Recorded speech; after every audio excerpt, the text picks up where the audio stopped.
Boa tarde, gente. Tudo bem? Boa tarde. Tudo bem? Como é que vocês estão?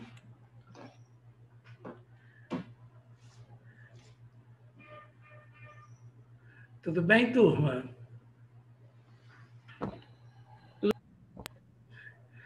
Então, olha só, nós vamos pegar e vamos pegar o nosso livro, a nossa apostila. Pode ser?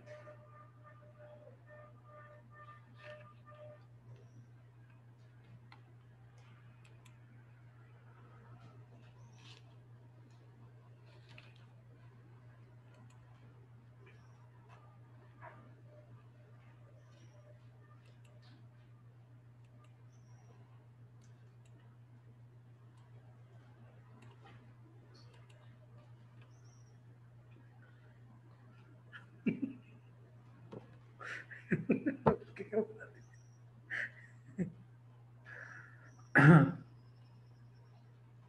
Gente, não é que eu estou aqui. Ah, todos, não é português.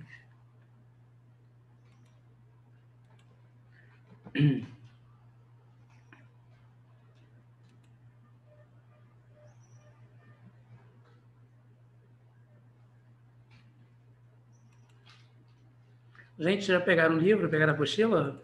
Pegou, Luísa? Francisco? Miguel? Essa é a produção textual? Fala mais alto, que eu não ouvi, por favor. Essa é produção textual ou é do livro? Não. Essa é a apostila que nós dividimos com todas as disciplinas. Tá. Qual é a página? O tio está dando uma olhadinha aqui. Oi, gente.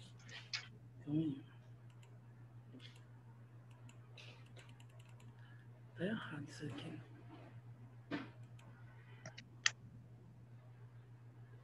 Sétimo ano. Sétimo ano, livro 1. Na página. Não é o início do capítulo 3, não? É o panorama. É a página 38, 39.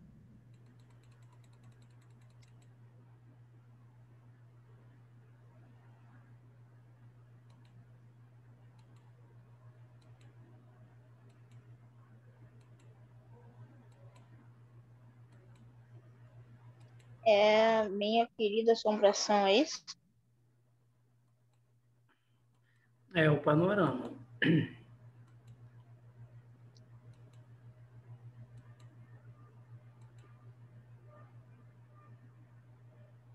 Esse aqui, ó.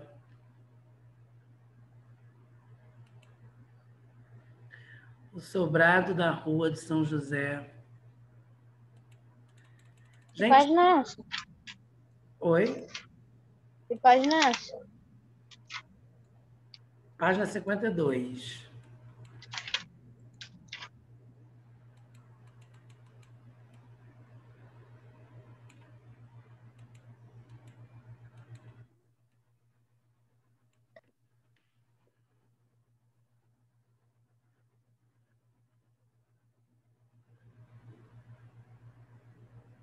Já?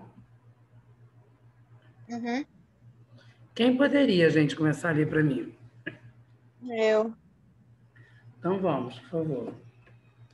Na Rua de São José, bairro do Recife, houve um prédio de 2 andares, por muitos anos apontado pelo povo como casa mal-assombrada. Mas assombrações, por algum tempo, quase de opereta, tanto que a casa esteve sempre quase ocupada. As famílias não devoravam o sobrado, é certo. Algumas não passaram nele mais de uma semana. E houve quem abandonasse o prédio às carreiras, deixando os móveis, os trastes e os baús, com medo de ver. Calma aí, eu me perdi aqui. Com medo de ver de novo visagens. Mas sempre que essas visagens fossem das terríveis, que fossem desmaiar as pessoas mais dangosas. Um dos últimos inquilinos do prédio, nos seus dias de Casa Mal Assombrada foi Antônio Leitão, que o ocupou só por 4 dias, tendo subido para o sobrado numa terça-feira com a esposa, 2 filhos e 2 criadas, trastes, baús, gaiola de papagaio e etc. Na sexta, já o desocupava às pressas. Motivo? As assombrações.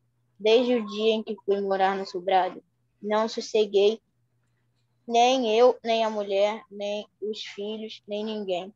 Durante o dia, assobios dentro da casa toda.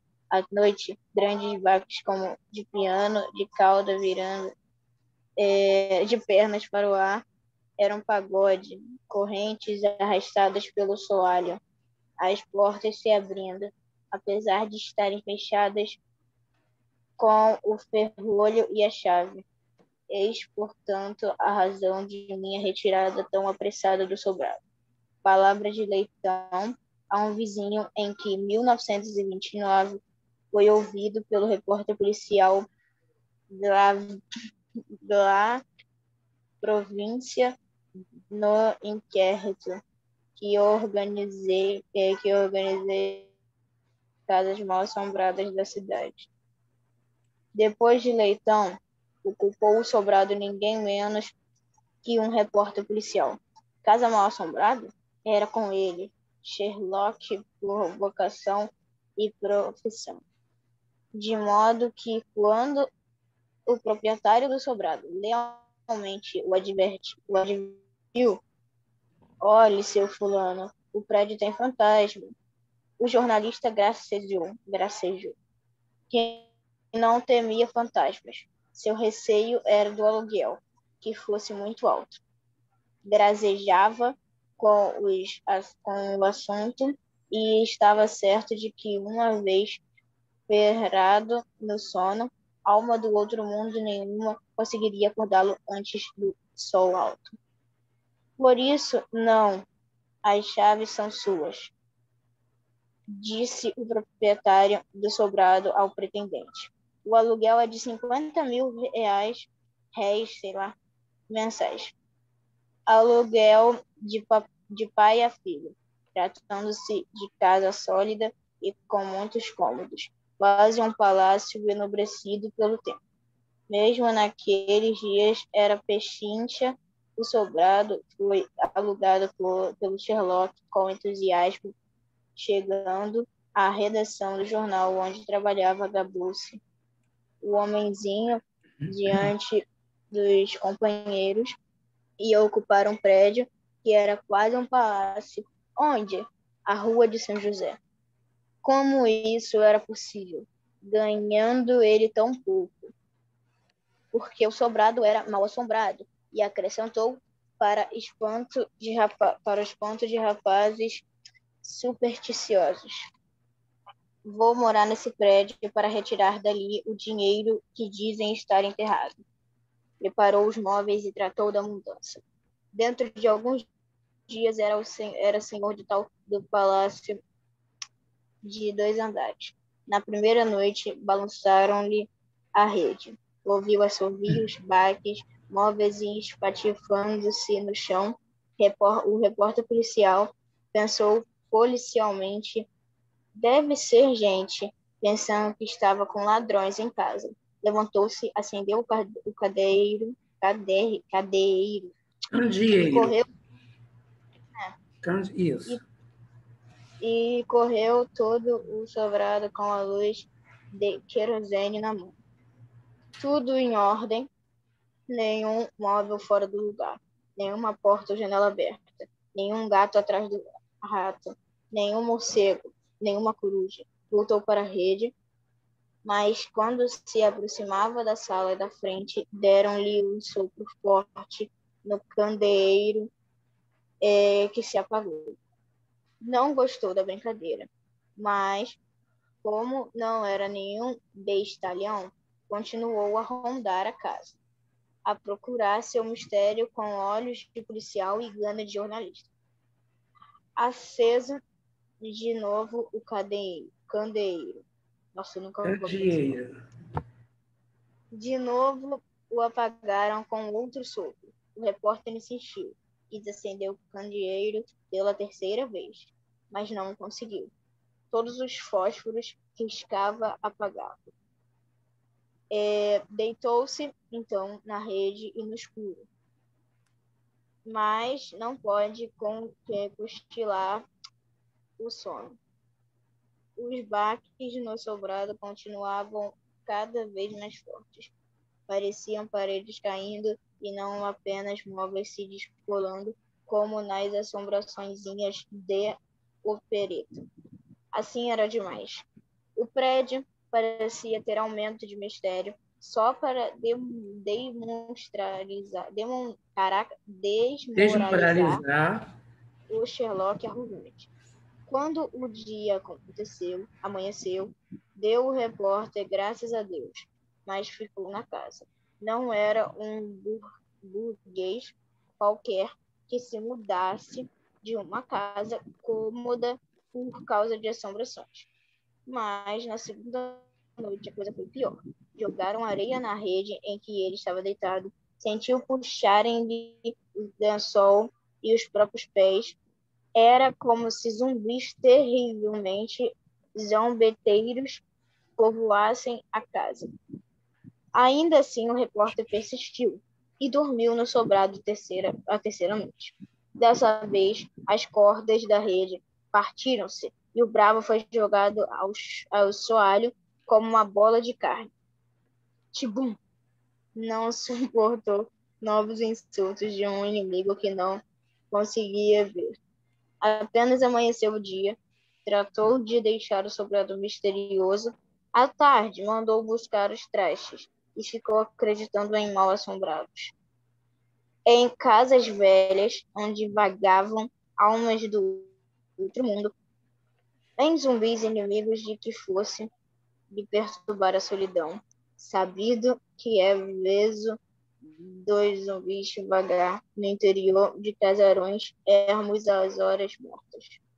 Essa experiência comunicou-a bom repórter a Oscar Mello, quando ele também, repórter policial a serviço da província, colaborou comigo no inquérito que, em 1929, organizou o velho jornal sobre assombrações do Recife Antigo.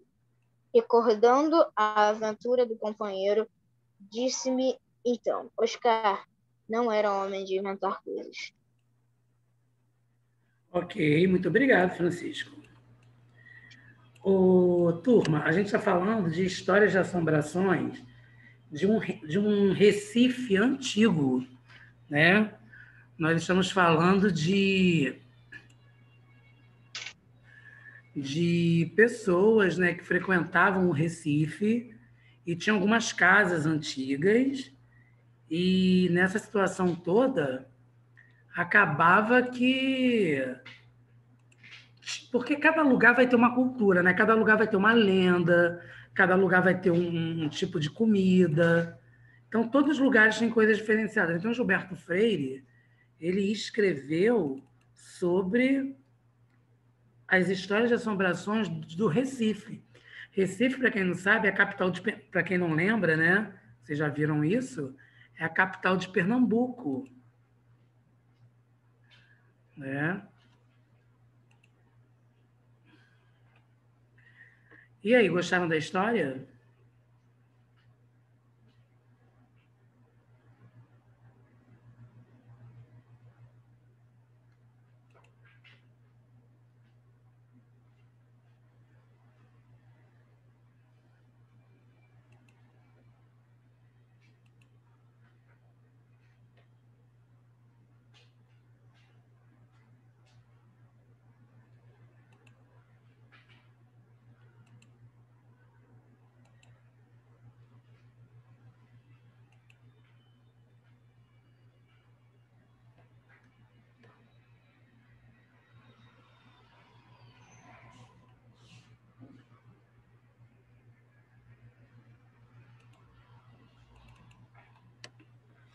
Então, olha só, turma. Vamos lá, né? Vamos contigo. eu ver quem está falando comigo aqui. Fazer esse negócio de assombrações já aconteceu aqui em casa. Ah, é? Tá. Vou ler reservadamente. Entendi. Entendi, Francisco. Entendi, filho. Pesado, hein?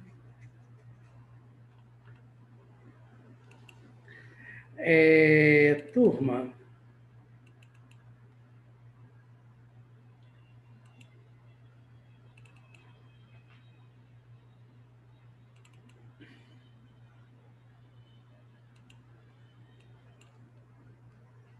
Mas está tudo bem, Francisco? Ficou tudo bem depois disso? Ai, Francisco é um fofo, né? Queria Francisco para mim, gente. Uma coisa. É mesmo, Francisco? Nem imaginava isso.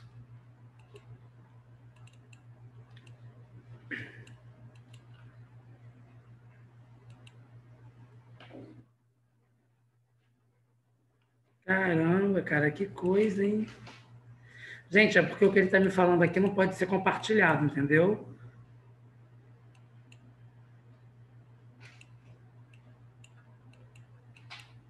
Porque é algo muito pessoal.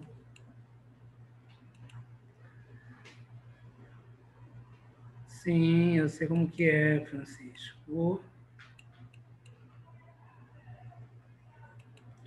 Gente, então vamos às questões. Obrigado pelas informações aí, tá, Francisco? Olha só, gente, você viu na introdução ao texto 3 que o escritor Gilberto Freire realizou pesquisas no Recife durante... Entendi, filho. Durante cerca de 20 anos, para depois escrever o livro Assombrações do Recife Velho. Ao longo desse tempo, ele contou com a ajuda de colaboradores para resgatar todas as histórias. Releia o quarto parágrafo do conto. Como se soube do acontecimento relatado nele? O Leitão, gente, era um repórter, tá? Leitão aqui não tem nada a ver com filhote de porco, não. Então, o Leitão é um dos últimos inquilinos do prédio. Alguém sabe o que significa a palavra inquilino? O que seria inquilino, sétimo ano? Uma das últimas pessoas que alugaram um apartamento. Inquilino, exemplo, eu tenho eu tenho um apartamento, aí eu alugo para você, Francisco. Ele morou de aluguel, no caso. É quem está alugando, né? Quem alugou o meu imóvel. Então, como se soube do acontecimento, né? Então, Leitão, um dos últimos inquilinos do prédio, contou o caso para um vizinho, que em 1929 foi ouvido por um repórter policial do Jornal da Província, num inquérito organizado por Freire sobre casas mal-assombradas da cidade. Ele contou para alguém, né, que existia um mistério que envolvia uma casa mal-assombrada. B. E o caso relatado a partir do quinto parágrafo? Como se soube dele? Bem, o caso que aconteceu no quinto parágrafo, né, gente, foi comunicado pelo repórter policial, porque esse repórter, ele morou na casa, né, desse outro repórter, que era o Jornal da Província. Esse repórter se chamava Oscar Melo, que colaborou com Gilberto Freire no inquérito realizado em 1929 para investigar o que? Assombrações do Recife Antigo. Já imaginaram, gente, quanto bonecões tem lá do carnaval? Deu tempo para responder a 1 e a 2? Só um minuto. Tá ok.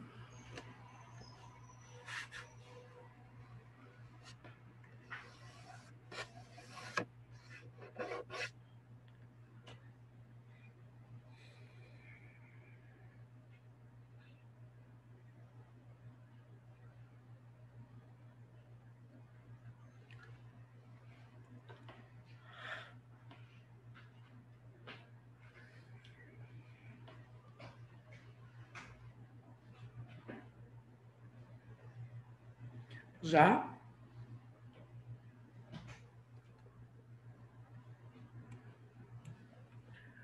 Os relatos iniciais do texto 3 são fundamentais para compor a história. Pensando nisso, responda ao que se pede. Os 4 parágrafos iniciais caracterizam principalmente Por quê, gente? Pela casa da Rua de São José. B. Qual é a finalidade desses parágrafos? Aumentar o texto? Eu só estou colocando o parágrafo para aumentar o texto, gente? Não. Dar veracidade ao que é contado. O que significa a palavra veracidade, sétimo ano? Verdade. Sim, né? Aqui é para dar veracidade ao que é contado. Criar um clima para introduzir a história do repórter policial? Sim. Agora vocês irão enumerar os fatos que aconteceram na narrativa, tá? De 1 a 6. Então vamos lá, gente. Qual é a primeira aí?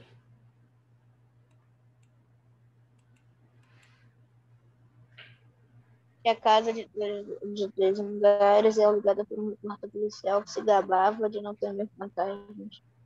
Ok. Qual é a segunda? O repórter policial organizava os móveis e se prepara para mudar-se para a casa, que é um verdadeiro palácio, segundo seu ponto de vista. Ok. E qual é a terceira? Na primeira noite não consegue dormir, principalmente por causa de fortes barulhos que não paravam. E a próxima? E na segunda noite a situação piora, mas a repórter persiste. A quinta, qual seria? Na terceira noite não suporta ser maltratada por um inimigo que não consegue ver. Assim que amanhecer, ele deixa o sobrado misterioso para não voltar mais. Ok. E a última é aquela lá que sobrou. O repórter fica acreditando em mal assombrados que nas casas velhas onde vagam almas de outro mundo. Então, como é que ficou aí a numeração? 2, 5, 1, 4, 6, 3. Ótimo.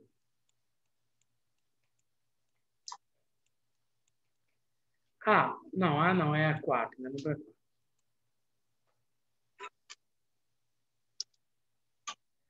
Gabriel, pode ler em PDF, né?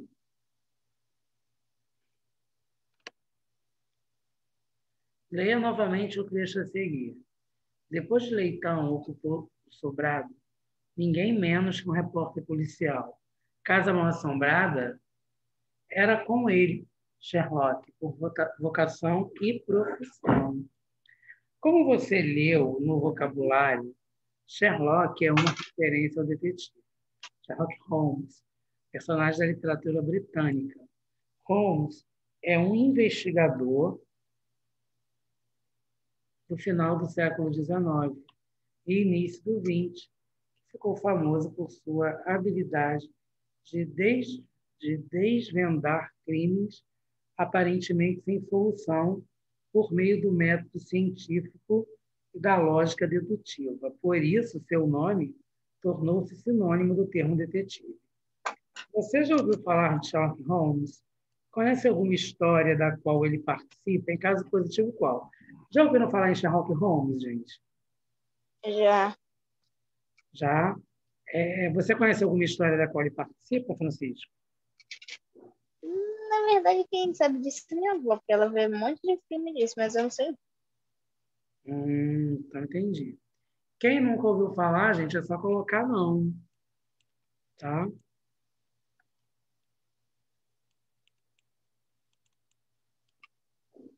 É pra mim colocar sim e não, tia, né, tia? É.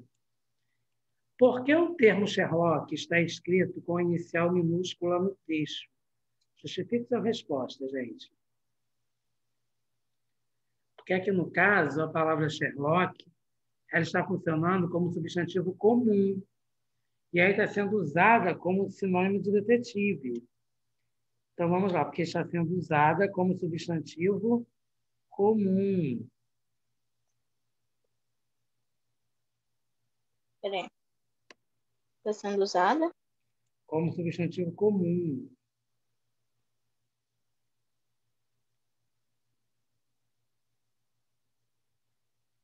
Pode prosseguir.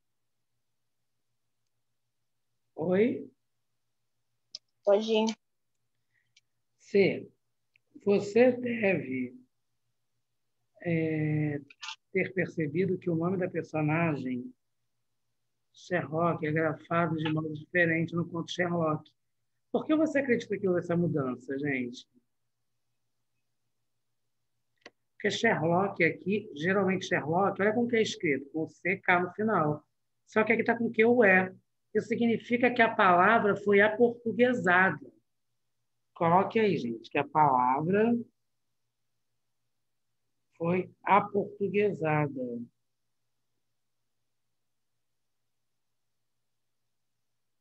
Pode ser, foi, como é que fala? Acho que é E o que, Francisco? adaptada para o português? Sim.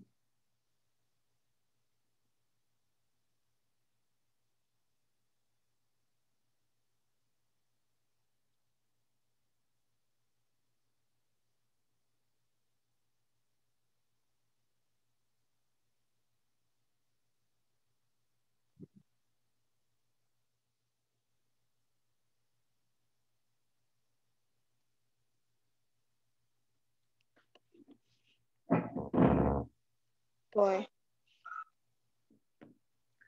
No trecho destacado, há a seguinte afirmação. Sherlock, por vocação e profissão. Justifica essa afirmação buscando associá-la a uma expressão presente no mesmo texto. Então, a afirmação se refere à profissão da personagem do texto, que foi mencionada no mesmo texto, né? Repórter policial. Trata-se de uma profissão associada a quem? Ao Sherlock Holmes, que ele investiga crimes, casos de polícia, né?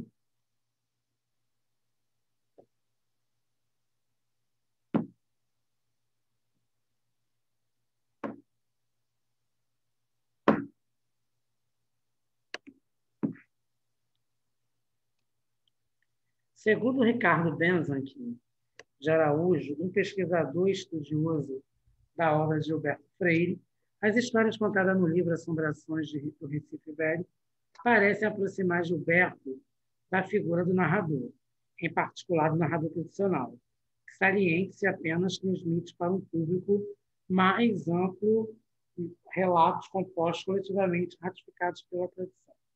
Com base nessa citação, expondo os itens a seguir. Quem conta a história do texto diz? É um narrador em primeira ou em terceira pessoa? Em terceira pessoa. Em terceira pessoa. Quando eu tenho narrador em terceira pessoa, que tipos eu tenho, gente? Narrador. É o narrador. Narrador observador e narrador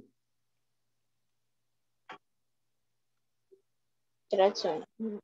narrador observador e narrador iniciante. Agora, no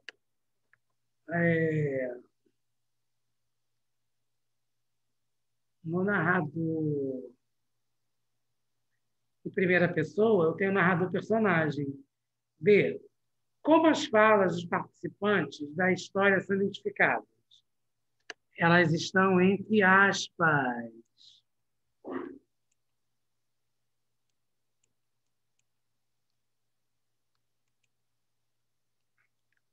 Elas estão entre o quê? Estão entre aspas. Você acha que o repórter Oscar Mello acreditou no que o colega lhe contou? Justifique sua resposta com um trecho do conto.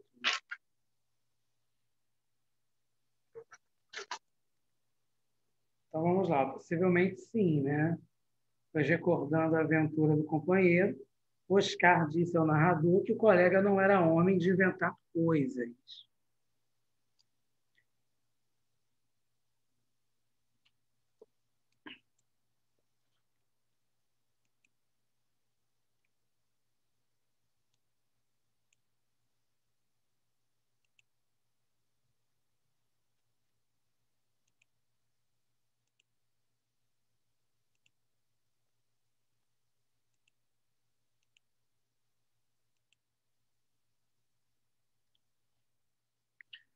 Então vamos lá, né, turma?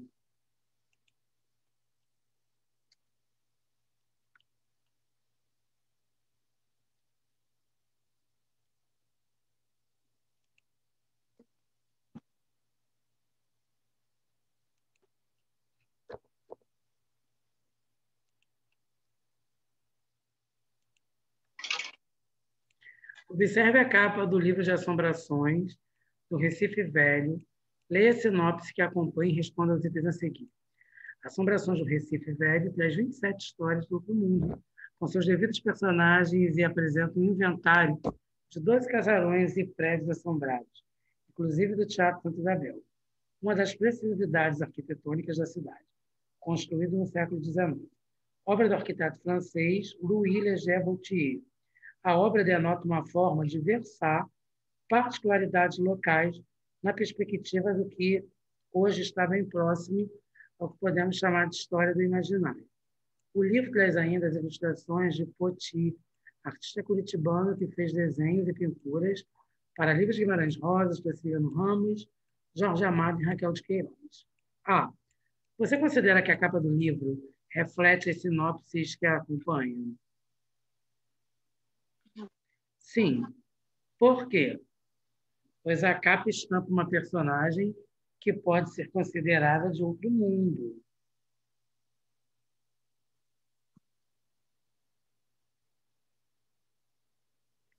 B. Compilar e registrar histórias recifenses, como fez Gilberto Freire, tem um grande valor cultural. Por quê? Troque ideias com o professor e a turma e registre suas conclusões. Bem, mostram valores, comportamentos e tradições do povo de Recife, gente. Não é isso que a gente tem que saber, que mostram valores, comportamentos e tradições do povo de Recife, do povo recifense. Né? No caso, é isso que nós temos que responder. Porque mostram valores, comportamentos e tradições de um povo. Ok?